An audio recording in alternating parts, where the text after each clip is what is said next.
ایک چھوٹے سے گاؤں سے نکل کر 25 سال تک عراق پر حکومت کرنے والے صدام حسین نے اپنے جسم کے 28 لیٹر خون سے قرآن مجید لکھوایا، دنیا کی بڑی بڑی طاقتوں کو تگنی کا ناچ نچایا، پاورفل حکومت کی، لیکن آخر میں امریکہ نے ایک غار سے گرفتار کر کے کردوں کے حوالے کر دیا۔ کرد جو مسلکن شیعہ تھے، انہوں نے بقرہ عید کے دن جب سب مسلمان قربانی میں مصروف تھے، اسی وقت صدام حسین کو پھانسی پر چڑھایا۔ ایسا انہوں نے عید کے دن ہی کیوں کیا؟ ایران اور کویت پر صدام حسین نے حملہ کیوں کیا؟ امریکہ نے عراق پر سینکشنز کیوں لگائے؟ یہ سب جانتے ہیں آج کی اس ویڈیو میں۔ Simply stated, there is no doubt that Saddam Hussein now has weapons. Events in Iraq have now reached the final days of decision. Saddam Hussein 28 April 1937 کو بغداد سے 140 کلومیٹر شمال مغرب میں واقع شہر تکرت کے نزدیک ایک گاؤں الاوجا میں پیدا ہوئے۔ ان کے والد کا ان کی پیدائش سے پہلے ہی انتقال ہو گیا تھا۔ ان کی ماں نے دوسری شادی کر لی اور شادی کے بعد 10 سال کی عمر میں صدام اپنے چچا کے پاس مستقل طور پر بغداد چلے گئے۔ جب صدام جوان ہو رہے تھے تو اس وقت پورے خطے میں خصوصاً شام اور مصر میں عرب نیشنلزم یا قوم پرستی زور پکڑ رہی تھی۔ اس کا آغاز مصر کے جمال عبد الناصر کر چکے تھے۔ وہ ایک فوجی آفیسر کے رینک سے شروع ہوئے اور وزیر اعظم اور صدر بنے۔ ان کا عرب دنیا کو یونائٹ کرنے کا ایک خواب تھا جو کچھ برس کے لیے شرمندہ تعبیر بھی ہوا، اور سن 1958 سے لے کر 1961 تک مصر اور شام کو ملا کر ایک عرب متحدہ ریپبلک بھی بنی، لیکن یہ زیادہ دیر تک اکٹھی نہ رہ سکی، اور شام اس سے علیحدہ ہونے کے بعد صرف مصر ہی کچھ عرصے تک الجمہوریہ العربیہ المتحدہ کہلاتا رہا۔ 1957 میں صدام حسین نے 20 سال کی عمر میں عرب سوشلسٹ پارٹی باتھ پارٹی میں شمولیت اختیار کی۔ باتھ پارٹی کا مقصد عرب قوم پرستی اور سوشلسٹ نظریات کا فروغ تھا۔ پارٹی کے نظریات نے صدام حسین کو متاثر کیا اور انہوں نے جلد ہی پارٹی میں اپنی جگہ بنا لی۔ 1959 میں عراق میں ایک فوجی انقلاب کے ذریعے بادشاہت کا خاتمہ ہوا اور جنرل عبدالکریم قاسم نے اقتدار سنبھالا۔ اس انقلاب نے عراق کے سیاسی منظرنامے کو بدل کر رکھ دیا اور ملک میں بائیں بازو کی سیاست اور کمیونزم کا اثر بڑھنے لگا۔ باتھ پارٹی کے اندر اس انقلاب کے خلاف شدید ری ایکشن سامنے آیا اور صدام حسین نے قاسم حکومت کے خلاف سرگرم کردار ادا کرنا شروع کر دیا۔ پھر 1959 میں باتھ پارٹی نے عبدالکریم قاسم کو قتل کرنے کی منصوبہ بندی کی اور اس منصوبہ بندی کا ماسٹر مائنڈ تھا صدام حسین۔ صدام حسین نے عبدالکریم قاسم کی گاڑی پر فائرنگ کی، لیکن خوش قسمتی سے صدر بچ گئے۔ اس حملے کے بعد صدام حسین کو اپنی جان کی فکر لاحق ہوئی اور عراق چھوڑ کر شام اور پھر مصر بھاگنا پڑا۔ صدام حسین نے 1959 سے 1963 تک مصر میں جلا وطنی کی زندگی گزاری۔ اس دوران انہوں نے قاہرہ یونیورسٹی میں قانون کی تعلیم حاصل کی اور باتھ پارٹی کی سرگرمیوں میں بھرپور حصہ لیتے رہے۔ مصر میں جلا وطنی کے دوران صدام حسین نے اپنی سیاسی نظریات کو اور مضبوط کیا اور عراق پر باتھ پارٹی کے دوبارہ اقتدار میں آنے کی بھرپور پلاننگ کرتا رہا۔ 1963 میں باتھ پارٹی نے عراق میں ایک فوجی انقلاب کے ذریعے اقتدار سنبھالا۔ صدام حسین اس انقلاب کے بعد واپس عراق گئے اور پارٹی کی سرگرمیوں میں بڑھ چڑھ کر حصہ لیتے رہے اور بالآخر صدام حسین کو پارٹی کا نائب صدر مقرر کر دیا گیا۔ اس وقت کے صدر احمد حسن البکر تھے، مگر صدام حسین نے جلد ہی پارٹی کے اندر تمام اہم فیصلے اپنے ہاتھ میں لیے اور 1979 میں صدام حسین نے احمد حسن البکر کو استعفیٰ دینے پر مجبور کیا اور خود صدر بن گئے۔ صدام جس طرح اقتدار میں آئے تھے سب کو معلوم تھا اور باتھ پارٹی میں بہت سے لوگ اس کے خلاف تھے اور نجی محفلوں میں اس کا اظہار بھی کرتے تھے۔ صدام حسین نے ایک پارٹی کانفرنس بلائی اور کہا کہ اس کمرے میں جو لوگ موجود ہیں ان میں سے کچھ میری لیڈرشپ کی مخالفت کر رہے ہیں۔ اس مجلس کے دوران 68 افراد کو گرفتار کیا گیا، 22 کو غداری کے جرم میں سزائے موت دی گئی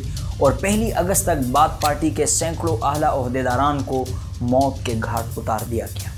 صدام حسین کل 24 سال عراق کے صدر رہے اور اتنے لمبے عرصے تک اپنے اقتدار کو قائم رکھنے کے لیے انہوں نے کسی بھی ایسے حربے سے پرہیز نہیں کیا جس سے نہ صرف ان کے مخالف صفحہ ہستی سے مٹ جائے بلکہ مستقبل میں ایسا سوچنے والوں کے دل میں شدید ڈر پیدا ہو جائے اور وہ انجام سے لرز جائے۔ صدام حسین نے اپنے دور اقتدار کے ابتدائی سالوں میں عراق کی معیشت کو مضبوط کرنے کے لیے کئی اہم اقدامات کیے۔ عراق کی معیشت کے مختلف شعبوں میں ترقی کے بڑے پیمانے پر سرمایہ کاری کی گئی، تعلیم، صحت اور انفراسٹرکچر میں اصلاحات کی گئی اور عوام کے معیار زندگی کو بہتر بنانے کے لیے کوششیں کی گئی۔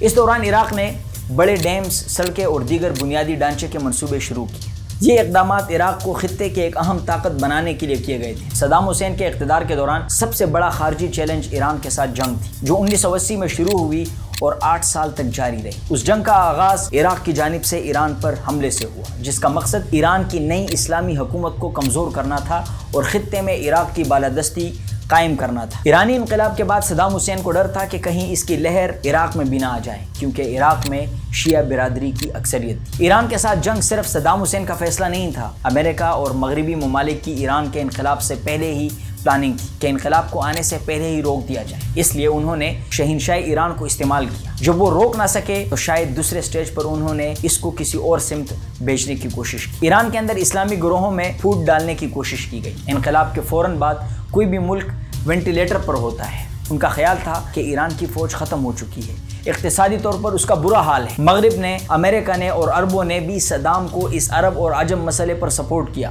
8 سال کے جنگ کا نتیجہ یہ نکلا کہ ایران نے نہ صرف آخر میں اپنے کچھ علاقے چھڑوا لیے بلکہ وہ عراق کے اندر بھی گھس گیا۔ ایران عراق جنگ ایک تباہ کن تنازع تھا جس میں لاکھوں لوگ مارے گئے اور دونوں ممالک کی معیشتوں کو شدید نقصان پہنچا۔ جنگ کے دوران صدام حسین نے کیمیائی ہتھیاروں کا بھی استعمال کیا، جس کی وجہ سے انہیں بین الاقوامی سطح پر تنقید کا سامنا بھی کرنا پڑا۔ یہ جنگ 1988 میں ایک معاہدے کے ذریعے ختم ہوئی، مگر اس کے اثرات عراق پر طویل عرصے تک محسوس کیے جاتے رہے۔ اسی طرح جب جنگ سے کچھ حاصل نہیں ہوا تو صدام نے غصہ عراقی کردوں پر نکالا۔ وہ سمجھتے تھے کہ ایران کے ساتھ جنگ کے دوران کردوں نے ایران کا ساتھ دیا تھا۔ ان کی سیکورٹی فورسز نے کردوں کو مجبور کیا کہ وہ اپنے گھر بار چھوڑ کر بھاگ جائیں، اور 1988 میں انہوں نے کردوں کے خلاف اپنا آخری حربہ استعمال کیا۔ صدام کی فورسز نے 16 مارچ کو عراقی کردستان کے شہر حلابجہ پر کیمیائی ہتھیاروں سے حملہ کر دیا۔ اس حملے میں تقریباً 5000 کے قریب لوگ مارے گئے، جن میں عورتوں اور بچوں کی ایک بڑی تعداد بھی شامل تھی۔ اور پھر اس کے بعد 1990 میں صدام حسین نے ایک اور پنگا لیا اور کویت پر حملہ کر دیا۔ کویت عراق کا ایک چھوٹا مگر تیل سے مالا مال پڑوسی ملک ہے۔ صدام حسین کو لگتا تھا کہ اگر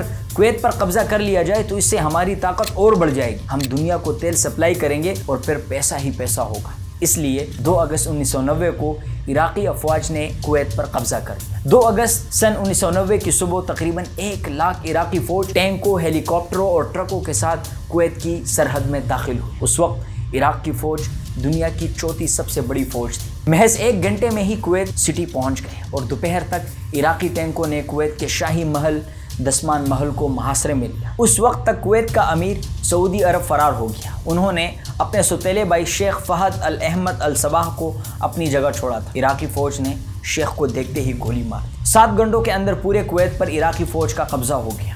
حکومت کے ساتھ کویت کے تقریباً 3 لاکھ شہری بھی ملک سے فرار ہو گئے تھے۔ اسی لیے صدام کو اچانک برٹش ایئر ویز کے طیارے پر قبضہ کرنے کا موقع ملا۔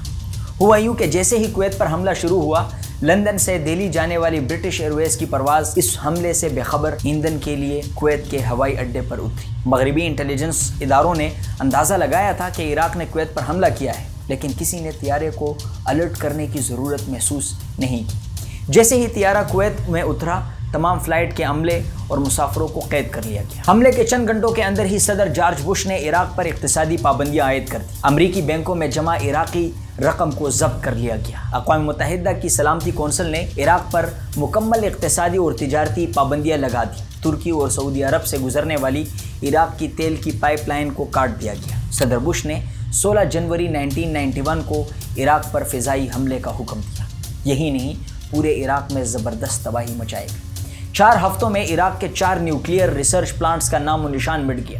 عراق کی سڑکیں، پل، بجلی گھر اور تیل کے ذخائر مکمل طور پر تباہ ہو گئے۔ امریکی حملے کے 48 گھنٹوں کے اندر عراقی فوج نے شکست تسلیم کر لی۔ 6 ہفتوں کی مسلسل بمباری کے بعد عراقی فوج لڑنے کے موڈ میں نہیں تھے۔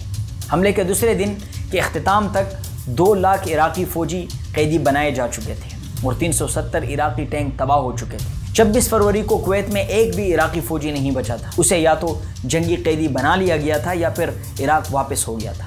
عراق کے جنگی قیدیوں کی تعداد بڑھ کر 58,000 ہو گئی تھی اور اس جنگ میں تقریباً 1.5 لاکھ عراقی فوجی یا تو زخمی ہوئے یا مارے گئے اور صدام حسین کو بری طرح شکست کا سامنا کرنا پڑا۔ سال گزرتے گئے اور پھر سال 2003 میں امریکہ نے عراق پر حملہ کرنے کا فیصلہ کیا۔ عراق پر حملہ کرنے کی 2 وجوہات تھیں۔ سب سے اہم وجہ یہ تھی کہ امریکی حکومت نے دعویٰ کیا کہ عراق کے پاس مہلک ہتھیار ہیں، جیسے کیمیائی اور نیوکلیئر ہتھیار۔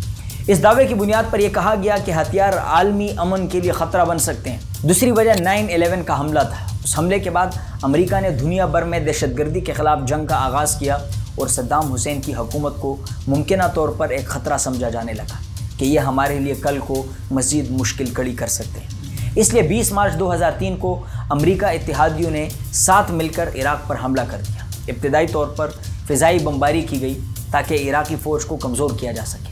اس کے بعد زمینی افواج نے عراق میں داخل ہو کر اہم مقامات پر قبضہ کرنا شروع کر دیا۔ 9 اپریل 2003 کو امریکی افواج نے بغداد پر قبضہ کر لیا۔ اس حملے میں بہت سی انسانی اور مالی طرح کے نقصانات ہوئے۔ تقریباً 4500 امریکی فوجی اس جنگ میں ہلاک ہوئے، جبکہ عراقی شہریوں کی ہلاکتوں کی تعداد مختلف اندازوں کے مطابق 1 لاکھ سے 5 لاکھ تک ہے۔ لاکھوں لوگ بے گھر ہوئے اور ہزاروں زخمی ہوئے۔ اس جنگ پر تقریباً $2 ٹریلین خرچ ہوئے اور اسی طرح صدام کی حکومت کا خاتمہ ہو گیا۔ لیکن صدام حسین کو ابھی گرفتار نہیں کیا گیا تھا۔ اب اگلا مشن تھا صدام حسین کی گرفتاری۔ امریکہ نے صدام حسین کی تلاش کے لیے خصوصی ٹیمیں تشکیل دی۔ ان میں انٹیلیجنس، اسپیشل فورسز اور دیگر سیکیورٹی ایجنسیاں شامل تھیں۔ انہوں نے مختلف مقامات پر چھاپے مارے اور مقامی معلومات جمع کی تاکہ صدام کی ممکنہ جگہ کا پتہ چلایا جا سکے کہ کہاں چھپ کر بیٹھا ہے۔ انہوں نے ہر جگہ تلاش کیا لیکن وہ اس میں ناکام رہے۔ صدام حسین اور اس کا بیٹا اودے ڈبل باڈی استعمال کرتے تھے۔ ڈبل باڈی کا مطلب ہے اپنا سٹنٹ مین استعمال کرتے تھے۔ اکثر جگہوں پر صدام حسین خود موجود نہیں ہوتے تھے لیکن ان کا سٹنٹ موجود ہوتا تھا۔ مطلب اصل صدام حسین گھر پر یا محفوظ مقام پر ہوتے تھے لیکن ان کا سٹنٹ مین کہیں اور ہوتا تھا۔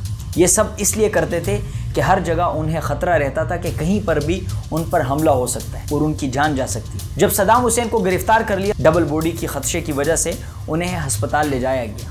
ڈی این اے ہوا اور پھر اس کے بعد کنفرم کر لیا کہ یس، یہ ہے اصل صدام حسین۔ صدام حسین کو کیسے گرفتار کیا گیا، یہ ایک کنسپریسی تھیوری ہے کہ ایک مچھلی کی وجہ سے انٹیلیجنس ادارے صدام حسین تک پہنچے۔ مچھلی نہ تو مخبری کر سکتا ہے اور نہ ہی چل کر جا سکتا ہے، تو پھر کس وجہ سے کہہ رہے ہیں کہ یہ مچھلی نے ان کی گرفتاری کی وجہ بنی؟ بات یہ ہے کہ جتنے بھی انٹیلیجنس ادارے ہیں وہ اپنے ہاٹ ٹارگٹس کی ہر عادت پر نظر رکھتے ہیں۔ انہیں پسند کیا ہے، کس طرح کا لباس پہنتے ہیں، خریدتے کہاں سے ہیں، سلواتے کہاں پر ہیں، ان کی ہابیز کیا کیا ہے، ان کا ویکینڈ کہاں گزرتا ہے، کھانے میں کیا پسند کرتے ہیں، وغیرہ وغیرہ۔ مطلب ہر چیز پر نظر رکھتے ہیں۔ یہی وہ چیز ہوتی ہے جس سے وہ ٹریس کرتے ہیں اور یہی کام صدام حسین کو ڈھونڈ نکالنے میں کام کر گیا۔ سب سے پہلے صدام حسین کے شیف کو گرفتار کیا اور اس سے پوچھا تو اس نے بتایا کہ صدام کو مشغوف نام کی ایرانی ڈش جو مچھلی سے تیار ہوتی ہے وہ شوق سے کھاتے ہیں، پسند بہت کرتے ہیں۔ یہ سننے کے بعد CIA نے اپنے انٹیلیجنس کو عراق کے ہر فش مارکیٹوں میں پھیلا دیا اور یہ انسٹرکشنز دیے کہ کوئی بھی ایسا شخص جو فزیکلی فٹ ہو، ان کو دیکھ کے لگے کہ یہ آرمی کا بندہ ہو سکتا ہے تو انہیں کیپچر کر لو، کیونکہ صدام کے آس پاس کے لوگ فٹ ہوں گے، کیا پتہ ان میں سے کوئی شخص وہاں تک پہنچا سکے۔ اسی طرح کرتے کرتے ایک گارڈ کو پکڑ لیا اور ان کی پوری فیملی کو کھڑا کر کے کہا کہ اگر تم نے صدام کی لوکیشن نہیں بتائی تو تمہاری آنکھوں کے سامنے سب کو باری باری قتل کر دیا جائے گا۔ اور پھر ڈر کی وجہ سے وہ تکریت کے اس ہول کا پتہ بتا دیتا ہے جہاں صدام حسین چھپے ہوئے تھے۔ اب یہ سچ بھی ہو سکتا ہے اور جھوٹ بھی، لیکن اس طرح ہاٹ ٹارگٹس تک پہنچنے کے لیے یہ حربے استعمال کیے جاتے ہیں۔ بہرحال 2003 میں صدام حسین کو گرفتار کیا گیا۔ اس وقت عراق کے صدر تھے جلال طلبانی اور چیف جسٹس تھے رؤوف راشد۔ یہ دونوں کرد تھے اور مسلکن شیعہ تھے۔ انہوں نے صدام حسین کو پھانسی کی سزا سنائی اور گرفتاری کے 3 سال بعد یعنی 2006 میں بقرہ عید کے دن پھانسی پر لٹکا دیا۔ اس دن ہی کیوں پھانسی دی؟ اس کی وجہ یہ ہے کہ صدام حسین اکثر بقرہ عید کے دن مجرموں کو سزا دیتے تھے، اس لیے کردوں نے بھی صدام حسین کو بقرہ عید کے دن ہی پھانسی دی جب سب مسلمان قربانی میں مصروف تھے، اور اسی طرح صدام حسین کی زندگی کا خاتمہ ہو گیا۔ آج بھی ایک بہت بڑی تعداد صدام حسین کو اپنا ہیرو مانتی ہے، جبکہ ایک گروپ انہیں ولن سمجھتی ہے۔ آپ صدام حسین کے بارے میں کیا رائے رکھتے ہیں؟ کمنٹ سیکشن میں اپنی رائے کا اظہار کریں، اور ویڈیو پسند آئی ہو تو ہمارے چینل کو لائک اور سبسکرائب کریں۔ بہت شکریہ۔